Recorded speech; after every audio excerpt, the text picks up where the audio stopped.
Hello, listening friends. नमस्कार श्रोता मित्रों, Welcome back to this broadcast on the awesomeness of the grace of God. परमेश्वर के अनुग्रह की विस्मयकारिता के विषय पर इस प्रसारण में आपका एक बार फिर से स्वागत है। What is this grace and how is it given with no strings attached? ये अनुग्रह क्या है और कैसे ये बिना किसी डोर से बंधा हुआ दिया जाता है? We saw in the last broadcast how the God of grace saved Adam and Eve despite of their refusal to obey him. पिछले प्रसारण में हमने देखा कि कैसे अनुग्रह के परमेश्वर ने आदम और हवा के द्वारा उसकी आज्ञाकारिता से इनकार करने के बावजूद भी उन्हें बचाया। We saw how his grace extended to them in 3 ways. हमने देखा कि कैसे उसका अनुग्रह 3 तरह से उनकी तरफ बढ़ाया गया। God extended his grace by not letting them physically die as they were supposed to. परमेश्वर ने अपना अनुग्रह उन पर किया, उन्हें उस समय शारीरिक मृत्यु से बचाकर जबकि वो मृत्यु के हकदार थे। Secondly, दूसरा, God extended his grace by promising them the coming Messiah. परमेश्वर ने आने वाले मसीह का उनके साथ वादा करके अपना अनुग्रह उनकी ओर बढ़ाया। Thirdly, तीसरा, God extended his grace by shedding the blood of an innocent animal to cover their nakedness of sin. परमेश्वर ने उनके पाप की नग्नता को ढांपने के लिए एक निर्दोष जानवर का लहू बहाकर उनकी ओर अपना अनुग्रह बढ़ाया। The Bible says बाइबल कहती है that every human being that is born with Adam and Eve's genes of sin. कि जन्म लेने वाला प्रत्येक मनुष्य आदम और हवा के पाप के अंशों के साथ पैदा होता है। Those genes are manifested in the way we come out of the womb declaring independence. वो अंश इस रूप में प्रकट होते हैं कि जैसे हम स्वतंत्रता की घोषणा करते हुए जन्म लेते हैं। These genes are manifested in the way our pride rules supreme. ये अंश प्रकट होते हैं इस तरीके से जब हमारा घमंड सबसे ऊपर होता है। In Ephesians 2:1-10, the Apostle Paul summarizes how we are saved and rescued from what these genes can do to us. इफिसियों 2 अध्याय के 1 से 10 पद में प्रेरित पौलुस व्याख्या करता है कि हम कैसे इन अंशों के कार्यों से बचाए और छुड़ाए जा सकते हैं। Let's read it together. आइए मिलकर इसे पढ़ें। उसने तुम्हें भी जिलाया जो अपने अपराधों और पापों के कारण मरे हुए थे, जिनमें तुम पहले इस संसार की रीति पर और आकाश के अधिकार के हाकिम अर्थात उस आत्मा के अनुसार चलते थे जो अब भी आज्ञा न मानने वालों में कार्य करता है।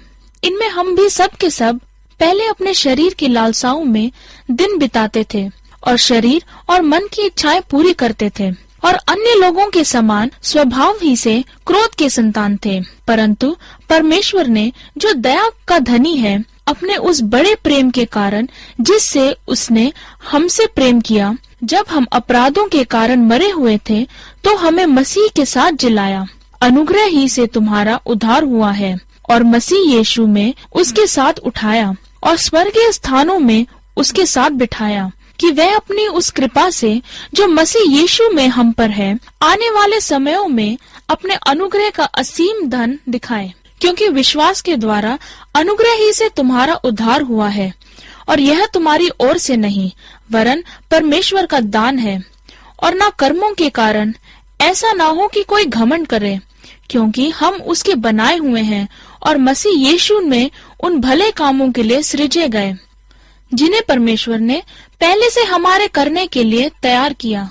One of you, my listening friends, may be asking this question.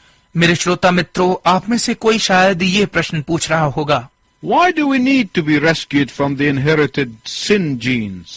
हमें इन विरासत में मिलने वाले पाप के अंशों से बचाए जाने की आवश्यकता क्यों है? As we saw in the last broadcast, जैसे कि हमने पिछले प्रसारण में देखा, God's justice declared that if those sin genes are not dealt with, परमेश्वर के न्याय की घोषणा है कि यदि इन पाप के अंशों के साथ निपटा नहीं जाता, the consequences are eternal torment and punishment. तो परिणाम अनंत काल का संताप और दंड है। The courts of heaven have declared that unless those sin genes are done away with, स्वर्ग के आंगनों की ये घोषणा है कि जब तक पाप के उन अंशों को दूर नहीं किया जाता, we have a dismal future of utter loneliness and bleak darkness ahead of us. तो हमारे सामने पूर्ण अकेलेपन और गहरे अंधकार वाला शोकमयी भविष्य है।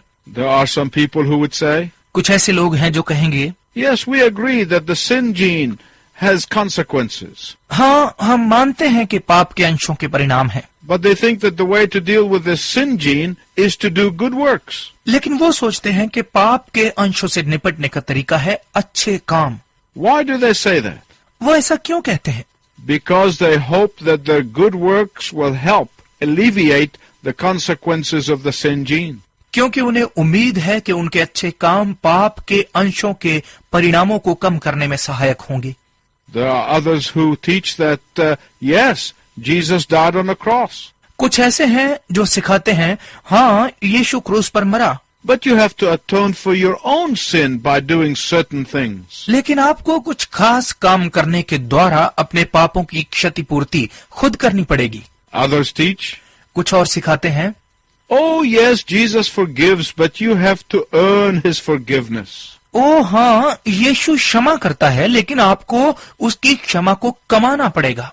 Others say, कुछ और कहते हैं, oh yes, redemption is made possible by the cross, but you have to buy your redemption. ओ हाँ, छुटकारा क्रूस के द्वारा संभव हुआ, लेकिन आपको अपना छुटकारा खरीदना पड़ेगा। The problem with these false teachings is that they are contrary to the Bible. इन झूठी शिक्षाओं के साथ समस्या ये है कि ये सब बाइबल के विपरीत हैं। The Bible tells us that no one can climb up into God's chamber. Bible हमें बताती है कि कोई भी परमेश्वर के निवास तक नहीं पहुंच सकता। No one can earn God's favor. कोई भी परमेश्वर की कृपा को खरीद नहीं सकता। No one can buy his way or her way into heaven. कोई भी अपने लिए स्वर्ग का मार्ग खरीद नहीं सकता या सकती। That's an impossibility. ये असंभव है। God is the one who has to come to us. केवल परमेश्वर ही है जिसे हमारे पास आना पड़ता है। And that's what sets Christianity apart. और यही कारण है जो मसीहत को अलग करता है। Let me give you an illustration. मैं आपको एक उदाहरण देता हूँ। A child's description of an elevator explains what the Bible means when it tells us that God comes to us. जब बाइबल हमें बताती है कि परमेश्वर हमारे पास आता है, तो ये उसी प्रकार है जैसे एक बच्चा लिफ्ट के बारे में वर्णन करता है। The boy said, I got into this little room and the upstairs came down. लड़के ने कहा, मैं इस छोटे से कमरे में घुसा और ऊपर वाली सीढ़ियां नीचे आ गईं। God is the one who comes to us. परमेश्वर ही है जो हमारे पास आता है। We do not climb up to God. हम परमेश्वर की तरफ ऊपर नहीं चढ़ते। It wasn't long ago that I read the story about a man who was obsessed with meeting Queen Elizabeth II. ज्यादा समय नहीं हुआ है जब मैंने एक व्यक्ति के बारे में एक कहानी सुनी जो महारानी एलिजाबेथ दूसरी को मिलने के लिए उत्सुक था। This man slept through the most incredible security shield of Buckingham Palace. ये व्यक्ति बकिंघम महल की सबसे आश्चर्यजनक रक्षा प्रणाली में से निकलकर अंदर चला गया and entered into the Queen's chambers. और महारानी के कमरों में घुस गया। When she got there at night time, there he was in her private sitting room. जब वो रात के समय वहां पहुंची तो वो वहां उनके व्यक्तिगत कमरे में बैठा हुआ था। He was waiting to see her and talk to her. वो उन्हें देखने और उनसे बात करने के लिए प्रतीक्षा कर रहा था। She immediately had the guards arrest him and remove him to prison. महारानी ने तुरंत अंगरक्षकों को बुलाकर उसे वहां से हटाया और जेल भिजवा दिया। My friend, no one can climb into God's chamber uninvited. मेरे मित्र, कोई भी परमेश्वर के निवास तक बिना बुलाए नहीं पहुंच सकता। We can only meet him when he comes down to us. हम उसे केवल तभी मिल सकते हैं जब वो हमारे पास नीचे आता है। In Ephesians chapter 2, इफिसियों 2 अध्याय में the Apostle Paul summarizes the way in which God comes to us and rescues us through his Son, the Lord Jesus Christ. प्रेरित पौलुस वर्णन करता है कि कैसे परमेश्वर हमारे पास आकर हमें अपने पुत्र प्रभु यीशु मसीह के द्वारा बचाता है। Paul gives us 3 things that you must understand about God's grace in the life of a Christian. पौलुस हमें एक मसीही के जीवन में परमेश्वर के अनुग्रह के विषय में 3 बातें बताता है जो आपको समझने की आवश्यकता है। First, पहली, God's grace takes away our dismal past. परमेश्वर का अनुग्रह हमसे हमारा शोकमयी अतीत दूर करता है। Secondly, दूसरी, God's grace gives us a glorious present. परमेश्वर का अनुग्रह हमें एक शानदार वर्तमान देता है। Thirdly, तीसरी, God's grace leads us to a stupendous future. परमेश्वर का अनुग्रह एक आश्चर्यजनक भविष्य की ओर हमारी अगुवाई करता है। How did God's grace take away our dismal past? परमेश्वर का अनुग्रह कैसे हमारा शोकमय अतीत दूर करता है? The Apostle Paul said that our inherited sinful genes made us to be born spiritually dead. प्रेरित पौलुस कहता है कि हमें विरासत में मिले पापपूर्ण अंशों ने हमें आत्मिक रूप से मुर्दा पैदा किया। Of course, there are some people who say, निश्चय ही कुछ ऐसे लोग हैं जो कहते हैं, yes, there is something wrong with the human race, हाँ, सच में मानव जाति के साथ कुछ बुरा है, but nothing that science and technology cannot cure. लेकिन ये ऐसा कुछ नहीं है जिसका इलाज विज्ञान और तकनीकी विज्ञान ना कर सकता हो। Science and technology have never eliminated diseases. They have just discovered more. विज्ञान और तकनीकी विज्ञान ने बीमारियों को कभी समाप्त नहीं किया है, उन्होंने इनकी और अधिक खोज की है। Science and technology have never eliminated poverty. विज्ञान और तकनीकी विज्ञान ने गरीबी को कभी दूर नहीं किया। Science and technology have never been able to overcome death. विज्ञान और तकनीकी विज्ञान कभी भी मृत्यु पर काबू नहीं कर पाए। And then there are others who say, और फिर कुछ ऐसे हैं जो कहते हैं, in my natural state before Christ, I was like a man in a ditch. मसीह से पहले मेरी प्राकृतिक स्थिति में मैं गड्ढे में पड़े I हुए could एक not मनुष्य climb की out of तरह it था। by myself. मैं अपने आप इसमें से नहीं निकल पाया, Until Jesus came and took my hand and pulled me out. जब तक कि यीशु ने आकर मेरा हाथ पकड़कर मुझे बाहर नहीं खींचा। That could not be further from the truth. ये सच्चाई से आगे नहीं हो सकता। The Bible says, बाइबल कहती है, we were dead in sin. हम पाप में मुर्दा थे। Please tell me, how can a dead person stretch out his hand? कृपया मुझे बताइए कि कैसे एक मुर्दा व्यक्ति अपना हाथ बढ़ा सकता है। Please tell me, how can a dead person even know that he is in a ditch? कृपया मुझे बताइए कि कैसे एक मुर्दा व्यक्ति यहाँ तक जानता है कि वो गड्ढे में है। Before God's grace came into our lives, इससे पहले कि परमेश्वर का अनुग्रह हमारे जीवनों में आया, we were spiritual corpses. हम आत्मिक शव थे। Before God's grace came into our lives, इससे पहले कि परमेश्वर का अनुग्रह हमारे जीवनों में आया, we could not make one move toward God or respond to God. हम एक भी कदम परमेश्वर की तरफ नहीं बढ़ा पाए या उसे उत्तर दे पाए, Until God's grace breathed spiritual life into our dead spiritual corpses, we could not even move. जब तक परमेश्वर के अनुग्रह ने हमारे आत्मिक मुर्दा शवों में आत्मिक जीवन का सांस नहीं डाला, तब तक हम हिल तक नहीं पाए। This spiritual death is a very strange type of death. यह आत्मिक मृत्यु बहुत अद्भुत तरह की मृत्यु है। Let me explain. मैं इसकी व्याख्या करता हूँ। While the person before Christ was spiritually dead, जब व्यक्ति मसीह से पहले आत्मिक रूप से मुर्दा था, yet this person was up and about and actively proclaiming his or her independence from God. तब भी ये व्यक्ति चलता फिरता और सक्रियता से परमेश्वर से अपनी स्वतंत्रता की घोषणा कर रहा या रही थी। Listen again to verses 1 and 2 of Ephesians 2. इफिसियों 2 अध्याय के 1 और 2 पद को फिर से सुनिए। As for you, you were dead in your trespasses and sins, उसने तुम्हें भी जो अपने पापों और अपराधों में मुर्दा थे, in which you used to live while you followed the ways of this world and of the ruler of the kingdom of the air, the Spirit who is not at work in those who are disobedient. जिनमें पहले तुम इस संसार की रीति पर और आकाश के अधिकार के हाकिम अर्थात उस आत्मा के अनुसार चलते थे जो अब भी आज्ञा ना मानने वालों में कार्य करता है। What is Paul saying? पौलुस क्या कह रहा है?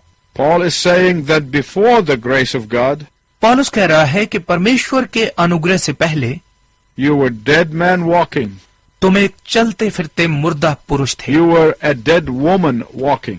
तुम एक चलती फिरती मुर्दा स्त्री थी। But before God's grace comes into our lives, परमेश्वर के अनुग्रह के हमारे जीवनों में आने से पहले we were not only dead men and women walking, हम न केवल चलते फिरते मुर्दा स्त्रियां और पुरुष थे, but also we were enslaved to sin. लेकिन हम पाप के गुलाम भी थे। In Ephesians 2:2, Paul said, इफिसियों 2 अध्याय के 2 पद में पौलुस ने कहा, we were enslaved to the world system and the evil spirit who controls this world system. हम संसार की प्रणाली और बुरे आत्मा के जो संसारिक प्रणाली को नियंत्रित करता है उसके गुलाम थे। We thought like the unbelievers think. हम अविश्वासियों के समान सोचते थे। We talked like the unbelievers talk. हम अविश्वासियों की तरह बात करते थे। We were filled with greed, hatred, lust, arrogance, and self-assertion. हम लालच, घृणा, वासना, क्रोध और अपने अधिकार मनवाने की प्रवृत्ति से भरे हुए थे। We had no room for God. परमेश्वर के लिए हमारे पास कोई स्थान नहीं था। But before we run out of time, I want to ask you a question. लेकिन इससे पहले कि हमारा समय समाप्त हो जाए, मैं आपसे एक प्रश्न पूछना चाहता हूँ। Has God been speaking to you to repent of your sins? क्या परमेश्वर पापों से पश्चाताप करने के लिए आपसे बात करता आ रहा है? Do not harden your heart. अपने हृदयों को कठोर न करें, Because this is God's way of quickening your spirit from its dead state. क्योंकि आपके आत्मा को इसकी मुर्दा स्थिति से गतिशील करने का ये परमेश्वर का तरीका है। Will you say, yes, Lord Jesus, come into my life? क्या आप कहेंगे, हाँ प्रभु यीशु मेरे जीवन में आइए? It is our prayer that you do so. यह हमारी प्रार्थना है कि आप ऐसा ही करें। Tune in next time to learn more about our dismal past and how God's grace saves us from it. अपने शोकमय अतीत और कैसे परमेश्वर का अनुग्रह हमें इससे छुटकारा देता है, इस विषय में और अधिक सीखने के लिए अगली बार भी शामिल होइएगा। Until then, I wish you God's richest blessing. तब तक मैं आपके लिए परमेश्वर की उत्तम आशीष की कामना करता हूँ।